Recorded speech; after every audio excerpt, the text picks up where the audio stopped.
Halo, di sini aku akan menjelaskan tentang kepemimpinan syariah. Secara sederhana, kepemimpinan itu adalah upaya pemimpin dalam proses mencapai tujuannya. Lalu, kepemimpinan syariah itu apa? Sama aja kayak pengertian tadi, bedanya adalah proses kepemimpinan syariah pasti menggunakan aturan-aturan yang sudah ditetapkan dalam agama Islam. Kepemimpinan syariah adalah kepemimpinan yang mengandung aspek yang terdapat dalam kepemimpinan pada umumnya. Namun, pada kepemimpinan syariah terdapat nilai-nilai agama yang melandasinya. Menurut Umar bin Khattab radhiyallahu anhu, kepemimpinan syariah atau Islam itu lembut tetapi tidak lemah, dan orang-orang yang kuat namun tidak sewenang-wenang atau korup. Sebagaimana kepemimpinan dalam manajemen modern, kepemimpinan dalam Islam juga meliputi dimensi kepemimpinan yang strategis. Artinya, memiliki visi dan misi yang jelas, gaya kepemimpinan yang terstruktur dengan rapi, dan mampu membawa kesuksesan dengan cara yang unik. Kriteria pemimpin yang Islami. Islam memiliki kriteria-kriteria sendiri dalam memiliki pemimpin. Di antaranya, seorang pemimpin harus yang pertama adalah berakidah lurus. Langkah-langkah dalam menjalankan bisnis senantiasa menuju pada ridho Allah, oleh karenanya menjadikan Al-Quran menjadi bacaan sehari-hari, dan menjadikan Al-Quran dan hadis menjadi acuan sikap dalam beribadah. Yang kedua adalah memiliki akhlak mulia. Ia harus dapat menjadi contoh dengan hasil kerja yang optimal, karena bekerja yang baik adalah bagian dari akhlak dan etika Islami. Yang ketiga adalah giat beribadah. Yang keempat, jujur atau sidik. Yang kelima, bertanggung jawab atau amanah.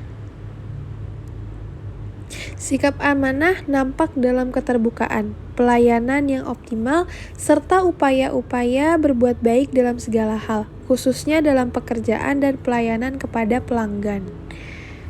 Yang keenam adalah komunikatif dan argumentatif atau tablik.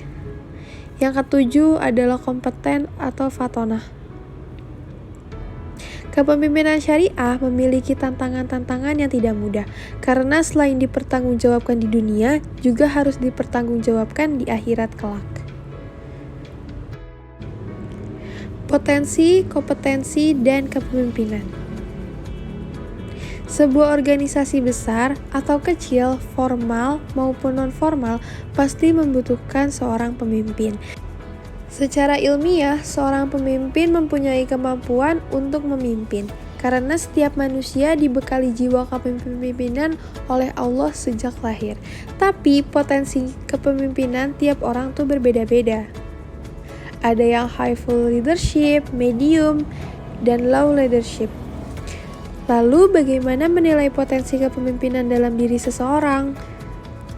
Bisa dilihat secara nyata dari perilaku yang ditujukan, seperti memiliki follower, cara dia menyelesaikan masalah, bagaimana dia berpikir strategis untuk mengembangkan organisasi, profesionalitas, dan mengenali profil anggotanya.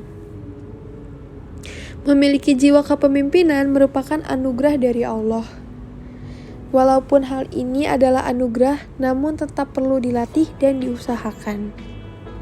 Kemampuan dan karakteristik kompetensi kepemimpinan masing-masing orang diperhitungkan dengan jenis atau macam bidang pengetahuan, yaitu kompetensi intelektual, emosional, sosial, dan manajerial. Yang pertama adalah kompetensi intelektual. Berupa kecerdasan dalam berpikir, menalar, problem solving, yang mana bisa membentuk kompetensi berupa kecerdasan angka, pemahaman verbal atau visualisasi spesial yang semuanya berada pada otak kiri. Yang kedua adalah kompetensi emosional. Berhubungan dengan jiwa dan perasaan di mana seorang pemimpin mampu mengontrol emosinya, menilai dan mengelola dirinya dan anggotanya. Yang ketiga adalah kompetensi sosial. Kemampuan seseorang dalam berkomunikasi dengan orang lain, bergaul, bekerja sama, dan memberi kepada orang lain.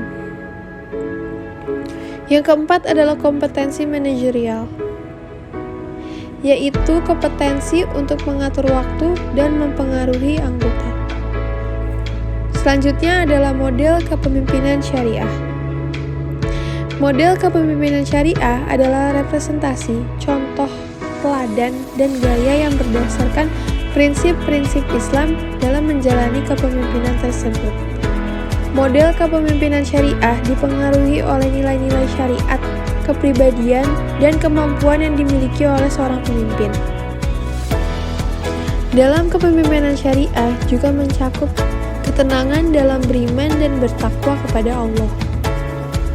Menjalankan perintah serta menjauhi larangan Allah merupakan sistem kehidupan sehari-hari di dalam organisasi yang telah disepakati oleh seluruh anggota sebagai orang yang beriman.